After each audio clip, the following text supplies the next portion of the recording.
Margaret Maggie Collins paused at the foot of the broad marble steps leading into Boston Luxury Motors, inhaling deeply.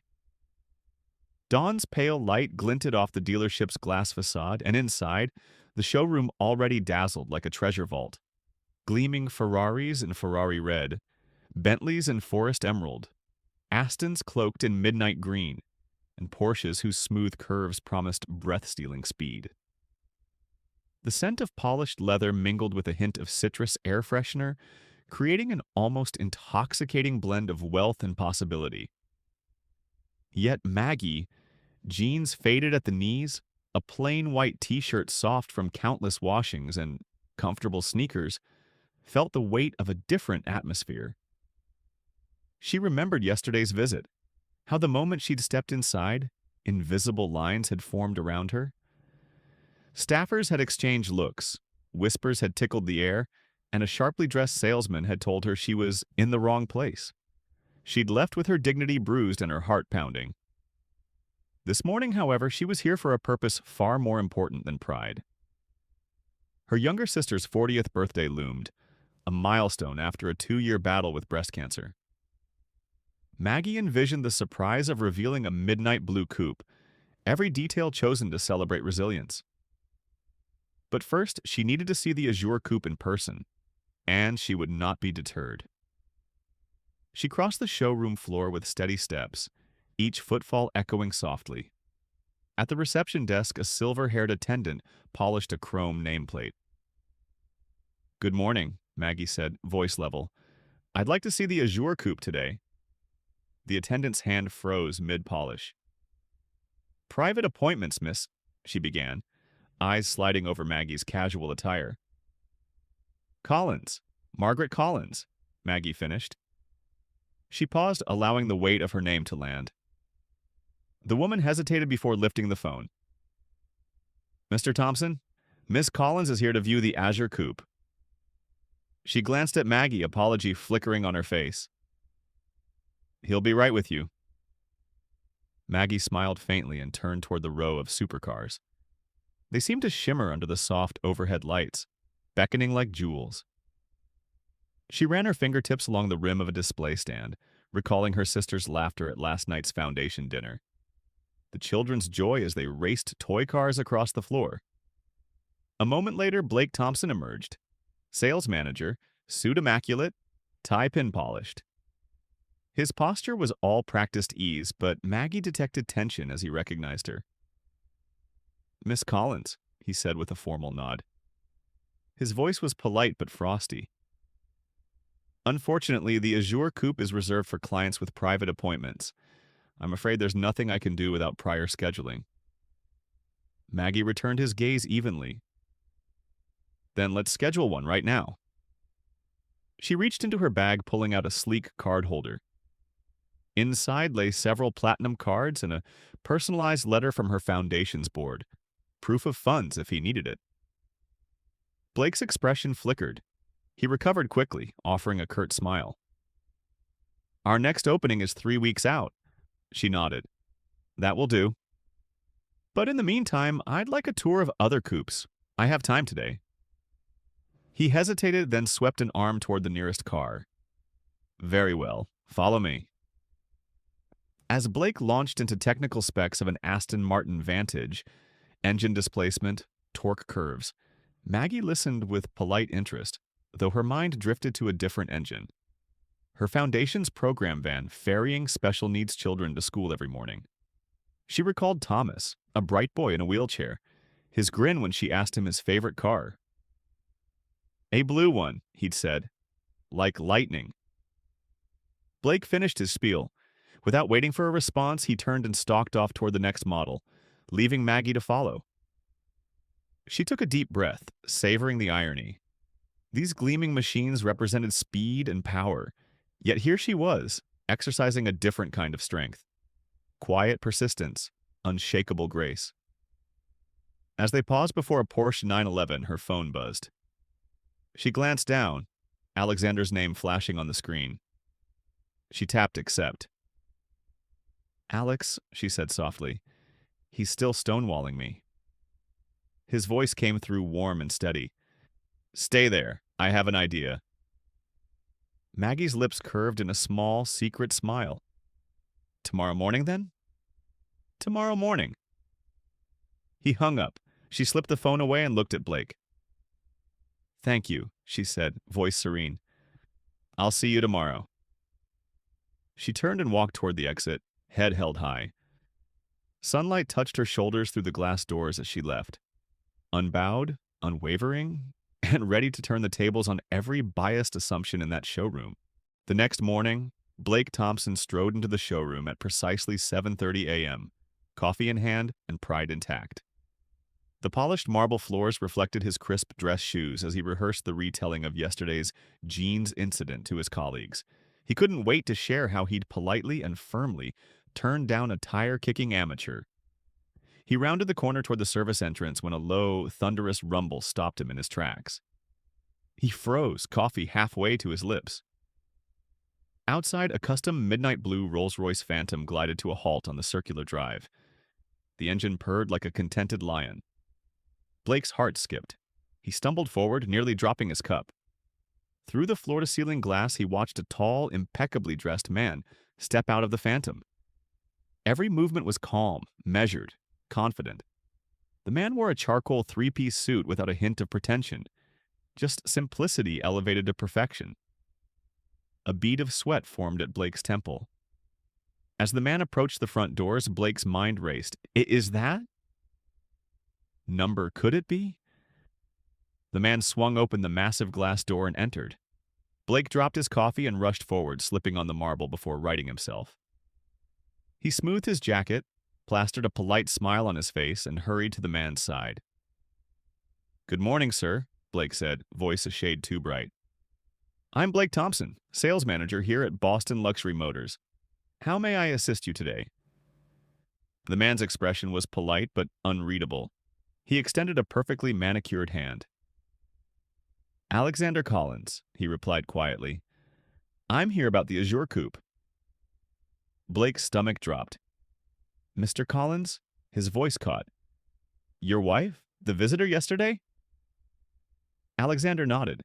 His gaze swept the showroom, stopping at each glittering car as though assessing their worth before turning back to Blake. Yes, Margaret Collins, he said evenly. She came by yesterday, but I understand there was a misunderstanding. Blake swallowed. He opened his mouth to apologize, but words failed him. The staff had begun to gather around, sensing the moment. Richard Mason, the dealership's owner, emerged from his office, adjusting his tie. Blake, Mason said, attempting cheerfulness. This is... Mr. Collins, Blake stammered, voice wavering. I'm so sorry about yesterday. We had no idea. Alexander held up a hand, stopping him. I understand assumptions happen, he said. His tone was calm, measured, not accusatory. But my wife was here for a serious purchase, a gift for her sister's 40th birthday. She told me she wished to buy your Azure Coupe outright in cash. Mason cleared his throat. Of course, we would be honored to arrange that. Alexander's next words carried the weight of a verdict. Before we proceed with any sale, I want you and your staff to understand something. It seems you judged her by appearance rather than by character. He turned to Blake. I'm prepared to buy that Azure Coupe today.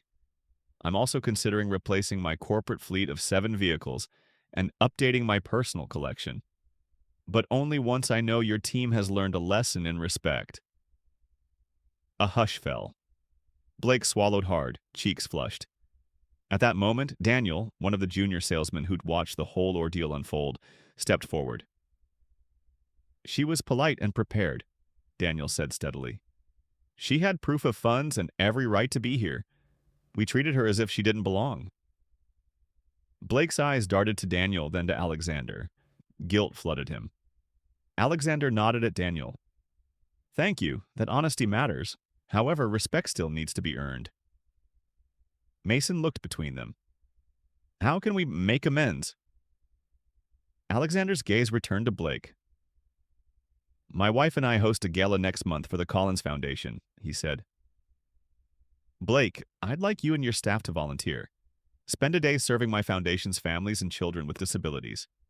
I also suggest your entire team undergo unconscious bias training. Blake's lips trembled. Volunteer training. His voice cracked. I understand. Good, Alexander said. Then let's begin. Daniel, show me the azure. Daniel inhaled, straightened his posture, and led Alexander toward the coupe. Blake watched them go, heart pounding, knowing this was the start of a reckoning he would never forget. As the sleek midnight blue Phantom slipped out of sight behind Daniel and Alexander, the showroom returned to its usual quiet hum. Only now, the gleaming exotics bore witness to a new lesson. That true luxury is measured by the integrity of one's actions, not by the label on one's clothes. A week later, the morning of the gala arrived. Boston's grand ballroom pulsed with energy. Fairy lights twinkled above tables and laughter mingled with music as families, donors, and volunteers gathered under the vaulted ceiling. Blake arrived early, dressed not in a tailored suit but in a gray polo bearing the foundation's logo. He hesitated at the entrance, scanning the crowd. When a volunteer coordinator called his name, he stepped forward, ready for his first real taste of service. His assignment, escort Thomas, a bright 10-year-old in a wheelchair, to the art corner. Tables draped with plastic sheeting held canvases and tubs of brushes and pigments. Hi, Blake said awkwardly, offering his hand. Thomas studied it with keen curiosity. I'm Blake. Thomas, the boy replied, grinning. Want to make a volcano out of paint? Blake blinked. Sure. He sat beside Thomas. As the boy squeezed crimson and gold onto the canvas, Blake watched the swirl of colors morph into something beautiful. It struck him life's value came from authentic expression, not polish. A soft voice spoke at his elbow. Maggie stood there, warm and curious. Her ponytail fell over her shoulder. She wore simple slacks and a collared shirt with the foundation's logo, just like Blake. How's it going? She asked, tone gentle. It's different, he admitted. I've never done anything like this. She nodded toward Thomas's painting, a vibrant eruption of red and yellow. See what real joy looks like? Blake smiled. Yes. He turned back to Thomas. Can I add some blue to that?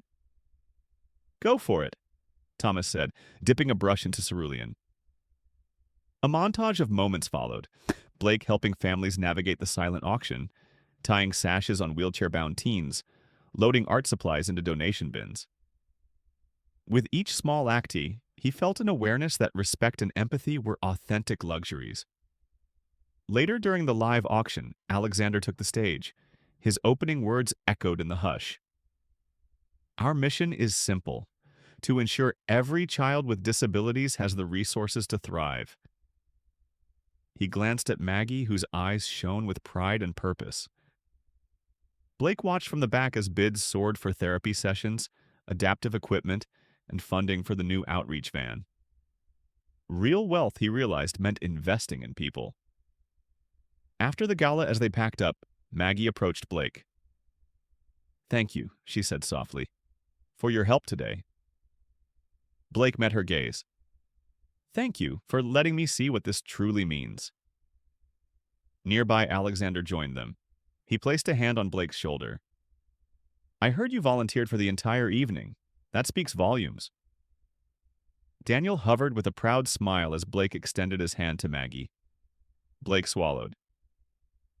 I learned more tonight than in years at that showroom. Alexander smiled.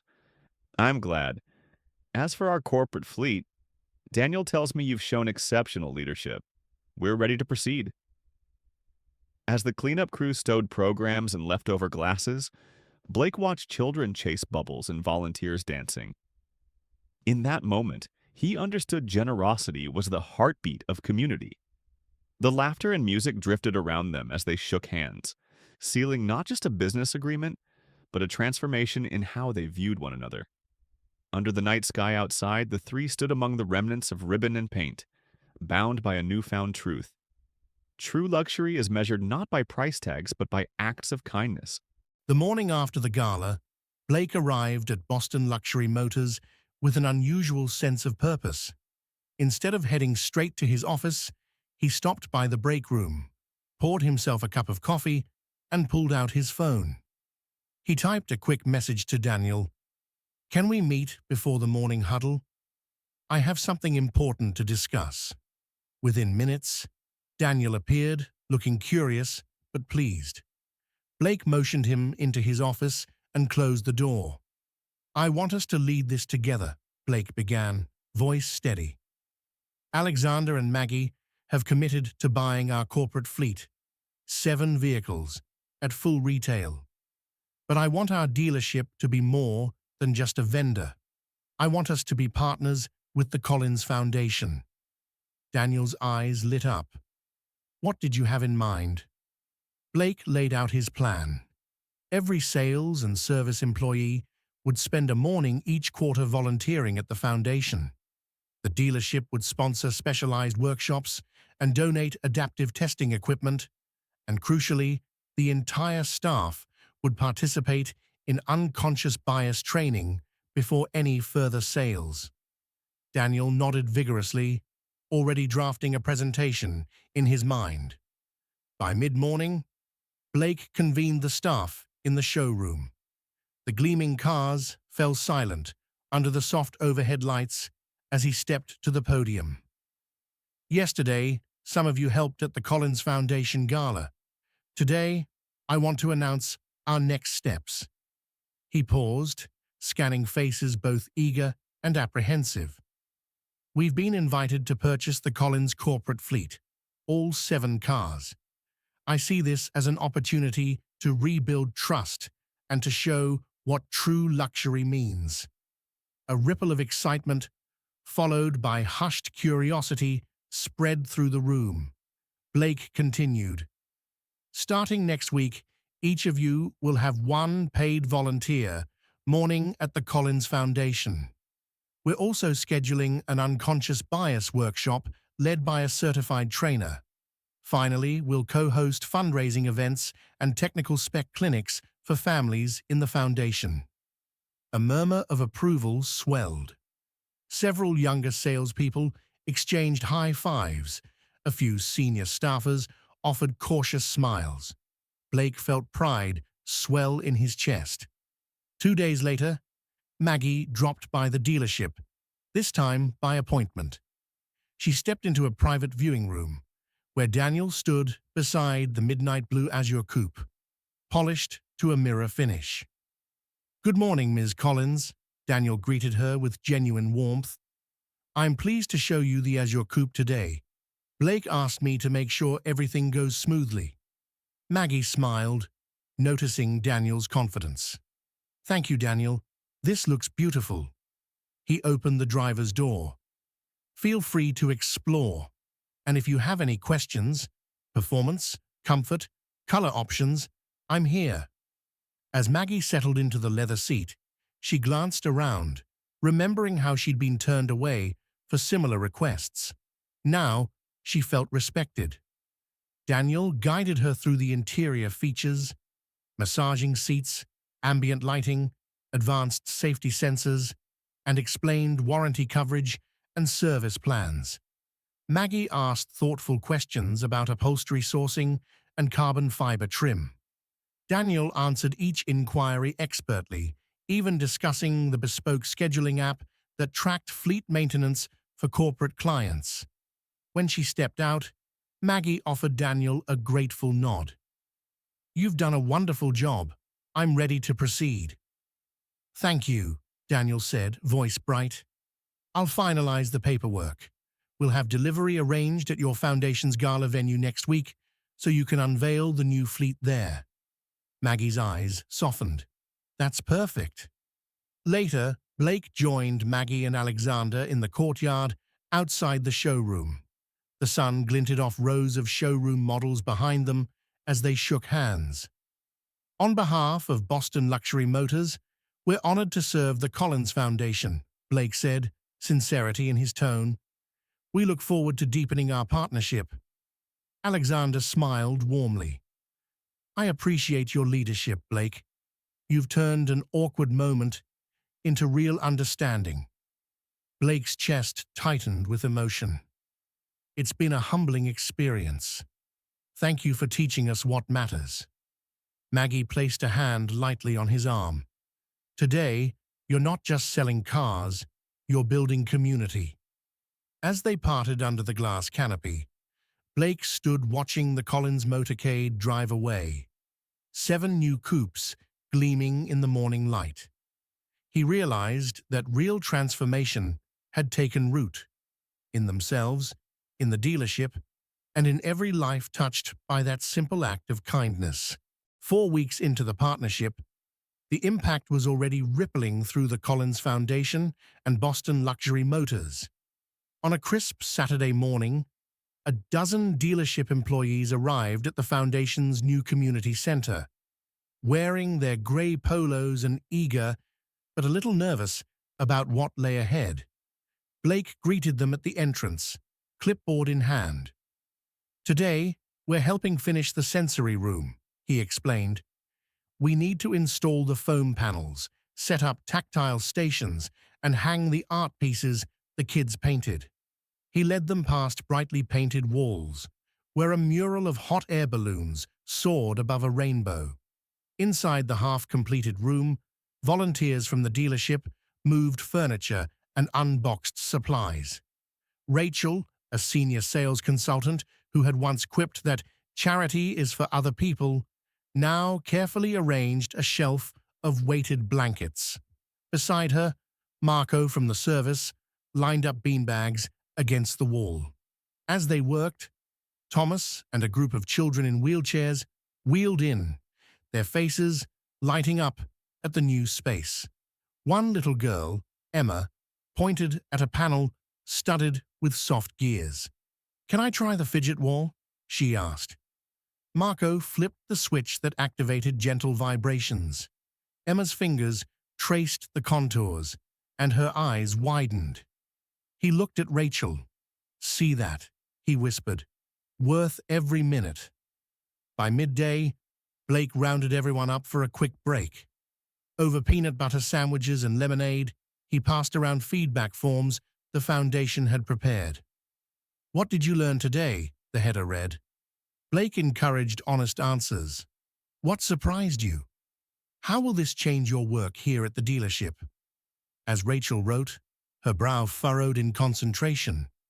When she folded her paper and handed it in, she admitted to Blake, "I judged this experience before I tried it. Now I see that understanding a customer's needs goes beyond engine specs." Across the table, Marco nodded. "I've worked on cars for 10 years, but I've never felt more fulfilled than installing these panels." He grinned. "I might even bring my nephew next week." Meanwhile, at the dealership's headquarters, Daniel was preparing for a new initiative, a quarterly Inclusion Day newsletter.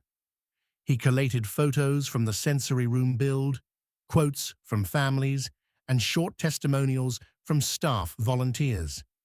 The inaugural issue featured a front-page headline, "Why Our New Partnership Matters," and a heartfelt note from Maggie herself. That afternoon, Maggie and Alexander arrived unexpectedly at the community center. Their SUV pulled into the lot, its glossy finish reflecting the afternoon's sun. Children waved, and staff erupted into cheers. Maggie stepped out with her trademark calm smile, slipping easily into the polo uniform she wore to every volunteer event. She moved through the sensory room, greeting families by name and pausing to chat with volunteers. When she reached Blake, she placed a gentle hand on his shoulder. "You've built something beautiful here," she said. "Thank you." Blake's eyes glistened.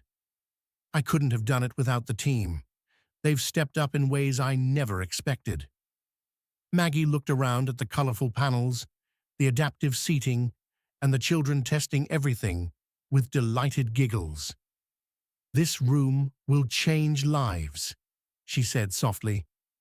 That evening, back at the showroom, Blake convened a brief all-staff meeting under the glow of overhead spotlights.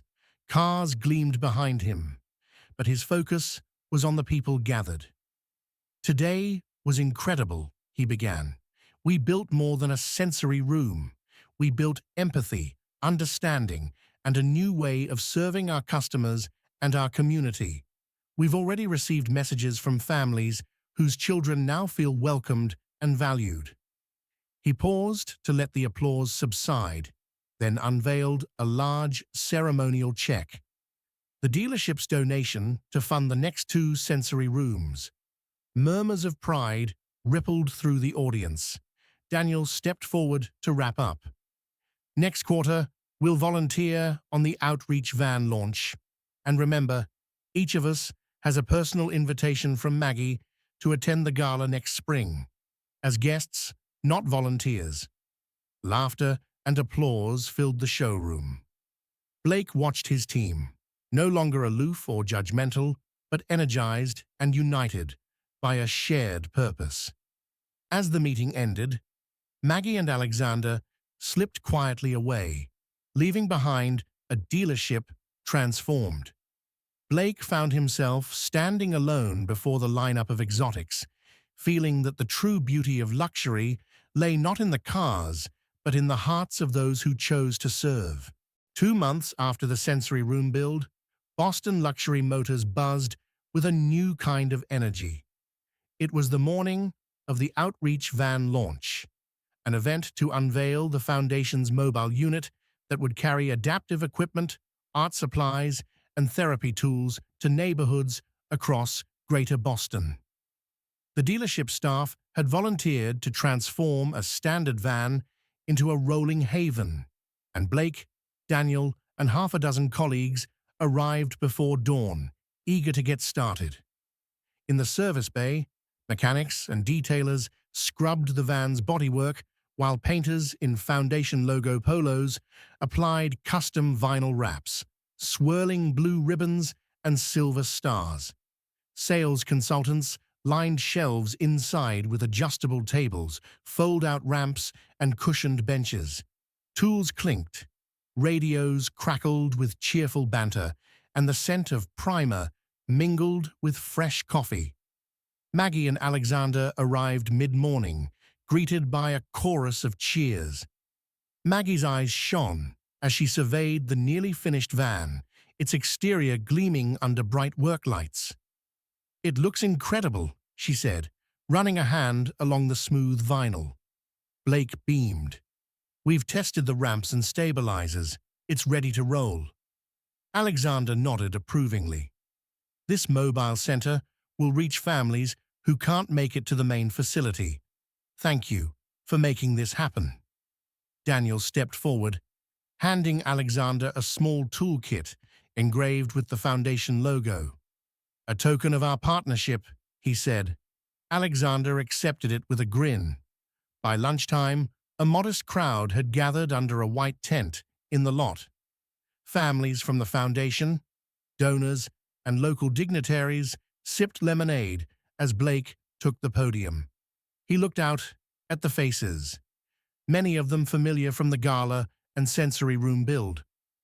"Today marks another milestone in our collaboration with the Collins Foundation," Blake began, voice steady.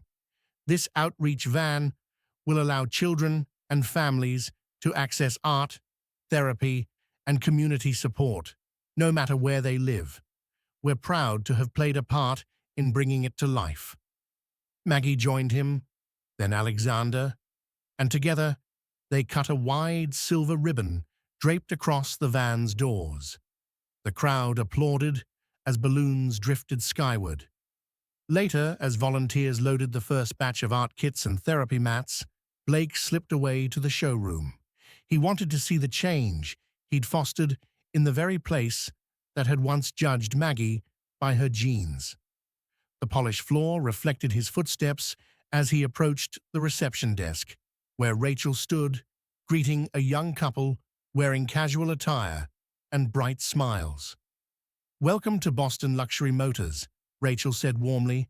"Please let me know how I can help you today." The couple exchanged surprised glances. Hi," the husband said. We're just browsing. First time here. Wonderful, Rachel replied. We have a lounge with refreshments, and I can introduce you to one of our product specialists. Blake nodded to himself, a swell of pride rising in his chest. He continued through the showroom, passing technicians who paused their work to wave at Thomas and Emma as they filed past during a Foundation field trip. At the Azure Coupe display, Daniel was giving a demo to a teenager in sporty sneakers who pointed out performance specs. Your questions are spot on, Daniel told him. I've noticed some of our best insights come from folks who look beyond the price tag. Behind them, Blake spotted Maggie standing with a small group of staff, animatedly discussing an upcoming inclusion workshop. The sight warmed his heart. The seed of change had taken root. As afternoon sun slanted through the glass walls, Blake joined them. Maggie turned, her expression open and genuine. We heard the van launch went beautifully, she said. It did, Blake replied. Thank you for trusting us. Alexander stepped forward and clasped Blake's shoulder. You've built a culture here, he said, one where every person, every child, feels valued. Maggie smiled at her husband, then at Blake and Daniel. And tomorrow, we'll begin planning our next joint initiative, an adaptive sports day at the Hyundai Fieldhouse. Are you in? Blake exchanged a glance with Daniel, then nodded. Absolutely. Count us in. As the sun dipped lower, the group dispersed. Blake stood for a moment on the showroom floor, surrounded by Ferraris and Bentleys that gleamed like trophies. But he knew the real triumph lay not in horsepower or price tags, but in the spirit of inclusion and kindness they'd ignited together. A month later, spring sunlight streamed through the glass walls of Boston Luxury Motors as Blake and Daniel convened in the partnership office, a bright corner lined with framed photos from the gala, the sensory room build, and the outreach van launch. On the table lay a blueprint for the next joint initiative, an adaptive sports day at the Hyundai Fieldhouse. We've got 8 stations to set up: wheelchair basketball, sitting volleyball, adaptive track, hand cycling, boccia, archery, art therapy, and physical therapy demos, Daniel said, tapping his pen on the diagram. We'll need staff volunteers for each, plus medics and equipment transport. Blake studied the plan. Let's assign 2 dealership teams per station. We'll rotate every hour so everyone gets exposure. I'll handle logistics with the Fieldhouse, permits, insurance, timing, and you coordinate with Maggie's team for coaches and families. That afternoon, they presented the outline to Maggie and Alexander at the Collins Foundation offices. The sunlit meeting room smelled of fresh coffee and printer ink. Maggie exchanged enthusiastic smiles with Alexander, then turned to Blake. This is fantastic, she said, leaning forward. Our coaches are eager, and we've confirmed adaptive sports trainers from the local university. Families can register online through the Foundation portal. We're expecting at least 70 children and their siblings. Alexander added, We'll need volunteers for registration, equipment fitting, and refreshments. I suggest a quick briefing for all dealership staff a week before, so everyone understands sensitivity and safety protocols. Blake nodded. Agreed. I'll send a training outline by Friday. He looked around the table. This event could be the most visible demonstration of our shared values yet. 1 week later, Boston Luxury Motors training room buzzed with conversation. Nearly 50 staff members, from varnish-smelling detailers to finely tailored sales consultants, sat on folding chairs. At the front, Daniel clicked through a slide deck: wheelchair safety basics, adaptive equipment operation, respectful language tips.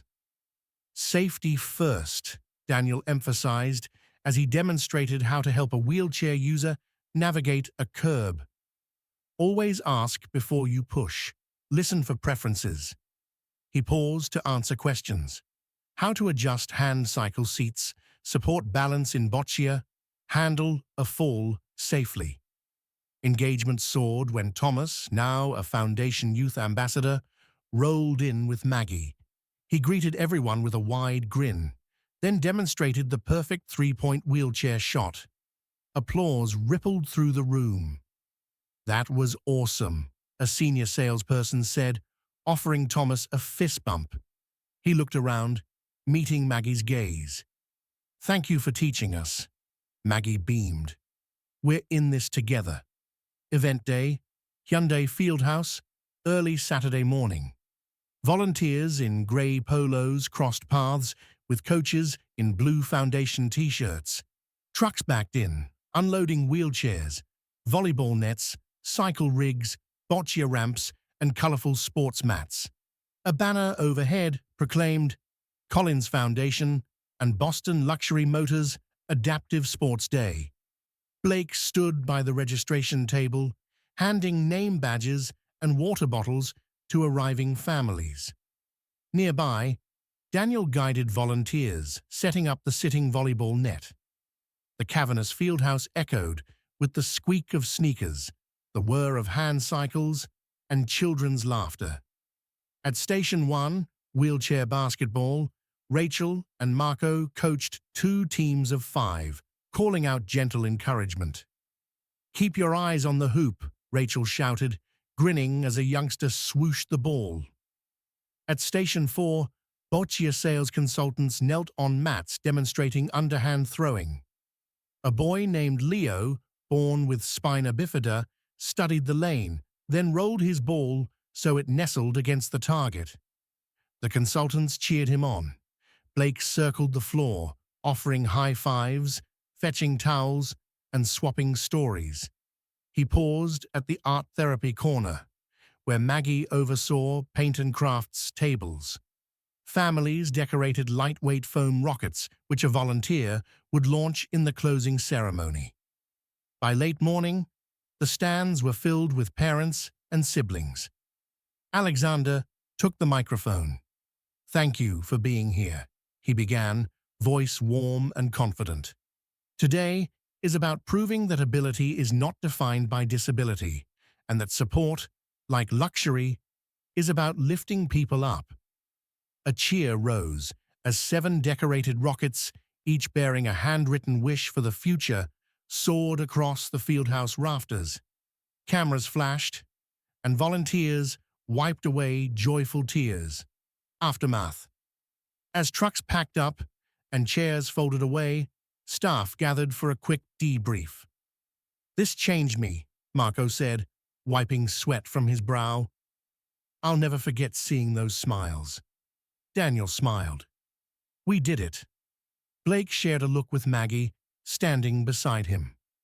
Thank you for trusting us, he said softly.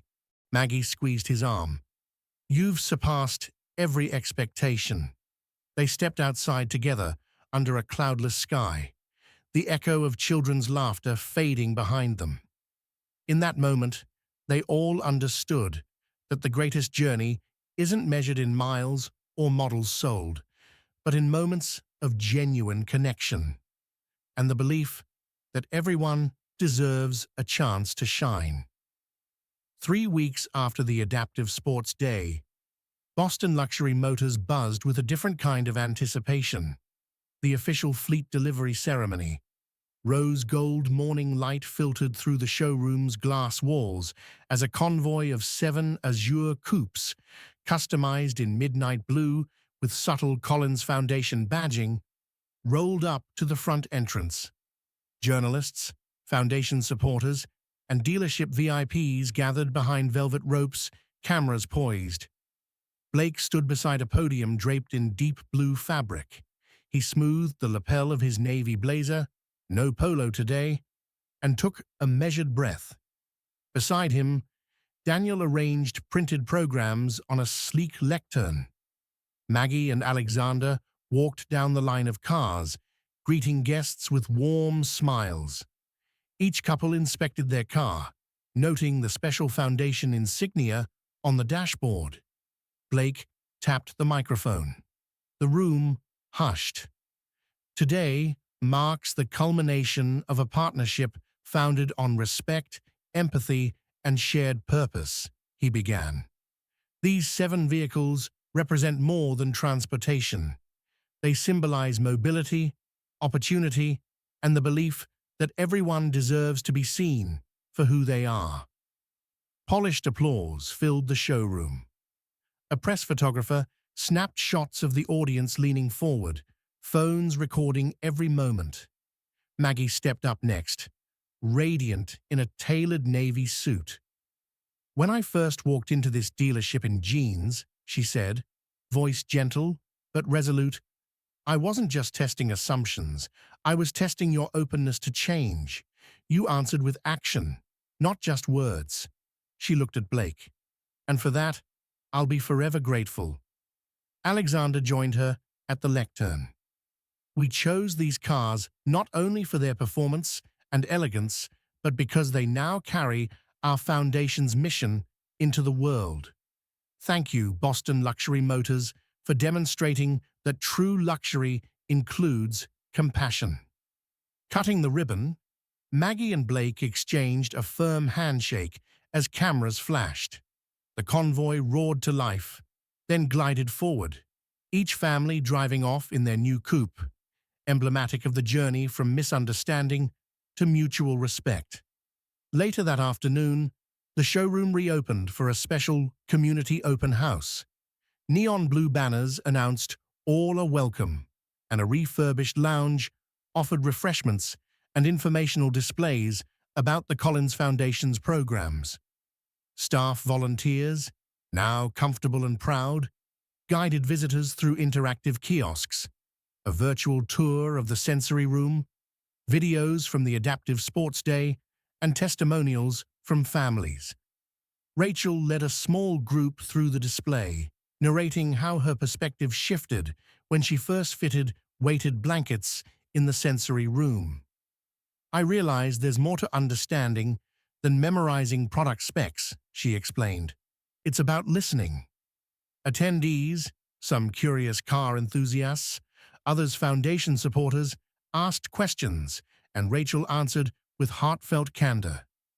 In a private corner office, Blake and Daniel reviewed preliminary press coverage on a large tablet, glowing headlines like "Local Dealership Redefines Luxury with Heart" and "From Judgment to Justice, a Collaboration that Counts."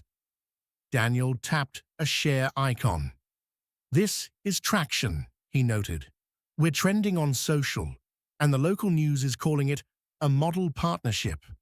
Blake allowed himself a quiet smile. "We've created something bigger than sales targets. We've built a bridge between 2 worlds." That evening, as the last guests departed and workers wiped down cars, Blake lingered in the showroom. Moonlight outlined the sleek coupes, and the "All Are Welcome" banner fluttered in a soft breeze. Daniel found him staring at the lineup. "You okay?" Daniel asked, leaning on a display case. Blake nodded. "I'm thinking about how far we've come. The people in those cars, they represent families who once felt invisible. Now they drive away with headlights shining bright." Daniel glanced at the banner. "We should make that permanent, an inclusive display or plaque, a reminder that this place belongs to everyone." Blake's eyes lit up. "I'll propose it tomorrow." As they switched off the showroom lights and locked the doors, Blake knew the partnership wasn't ending. It was evolving. The engines of those azure coupes would carry a message farther than any billboard: that true luxury is measured by generosity, understanding, and the courage to change.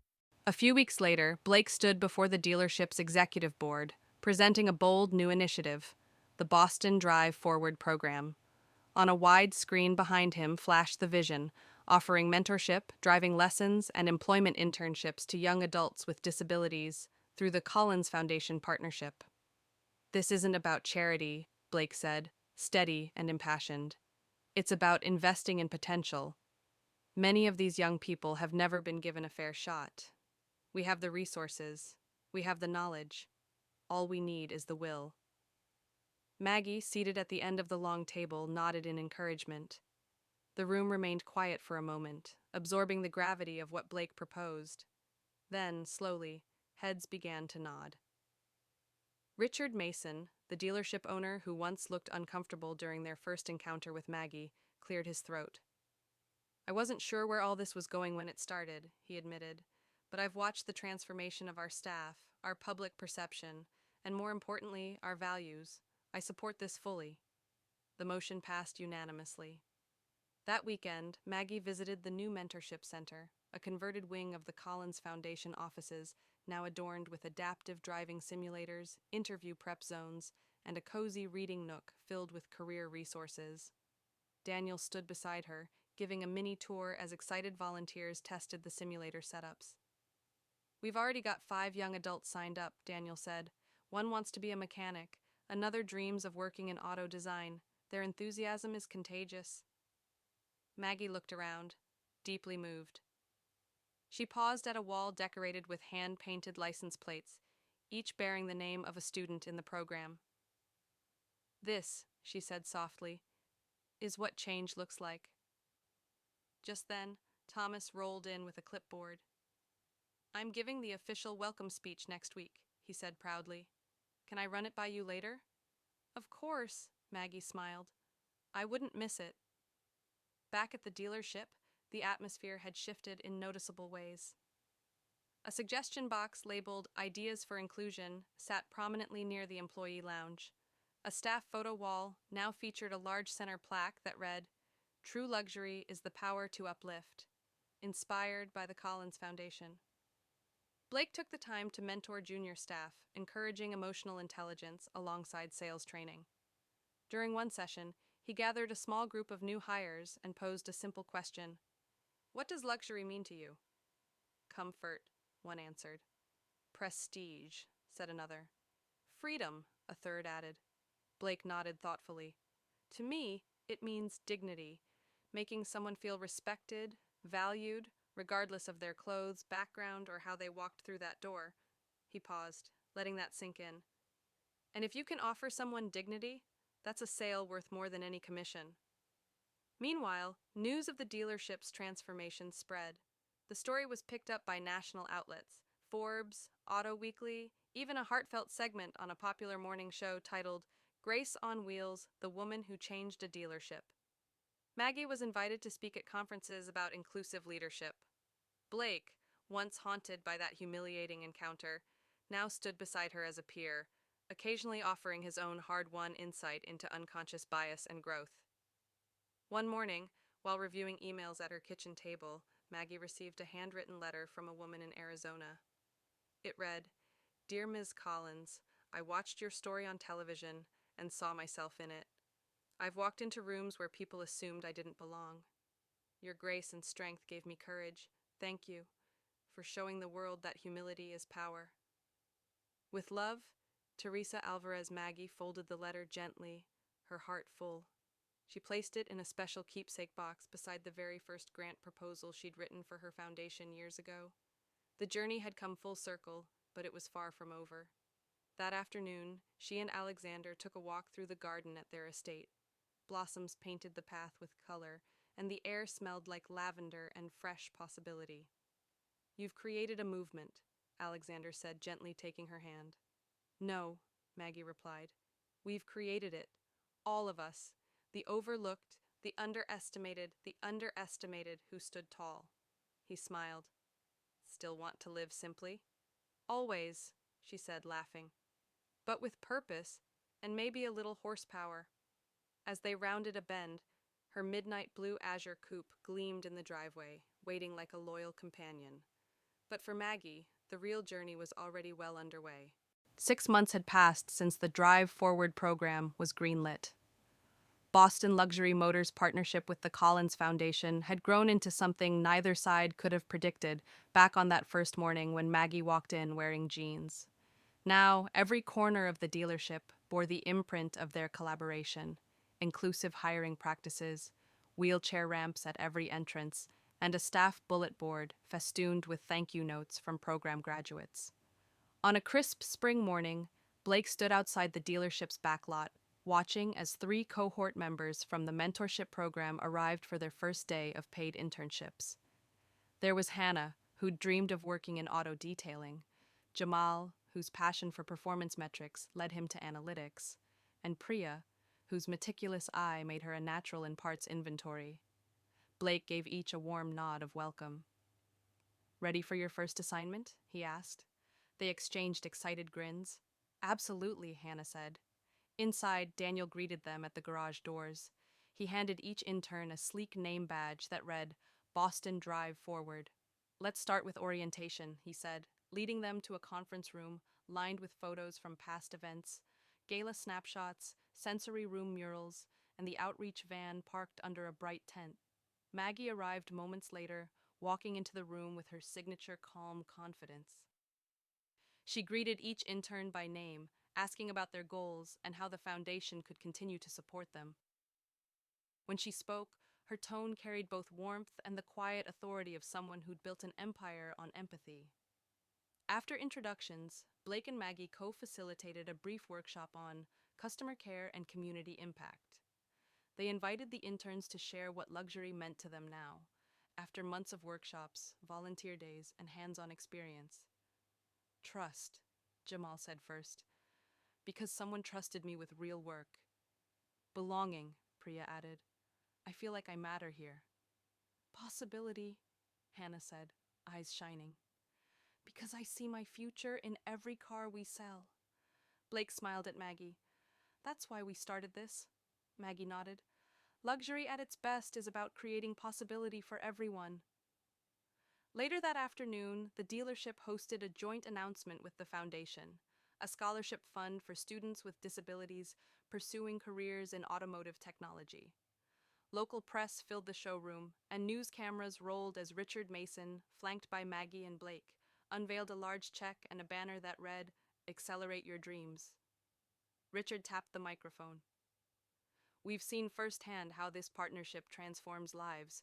Today we're proud to commit $100,000 to scholarships so more talented young people can drive innovation in our industry." Applause thundered. Maggie stepped forward. "This isn't about charity, it's about justice. Every person deserves the chance to turn their passion into a profession." As evening fell, Blake walked Maggie out to her midnight blue Azure coupe parked under a canopy of magnolia trees. The air smelled like new blooms and possibility. "You've given so much," he said, voice sincere. "But I hope you know how much we've gained." Maggie pressed a hand to the hood. "We've gained understanding, and that's priceless." She slipped into the driver's seat. Blake leaned in through the open window. "Drive safe, and know you're always welcome here." Maggie started the engine. Its gentle purr felt like a promise. "Thank you for seeing me." Blake watched as she pulled away, the taillights fading into the dusk. He turned back toward the dealership, pausing to glance at the inclusive display wall. Photos of interns in their uniforms, gala highlights, and beneath them a single plaque. "True luxury is the freedom to uplift each other." Blake smiled, steeling himself for the next chapter. The road ahead would have new curves, but he knew one unwavering truth. In a world of gleaming exotics, the brightest light was compassion, and it would guide every mile they drove together.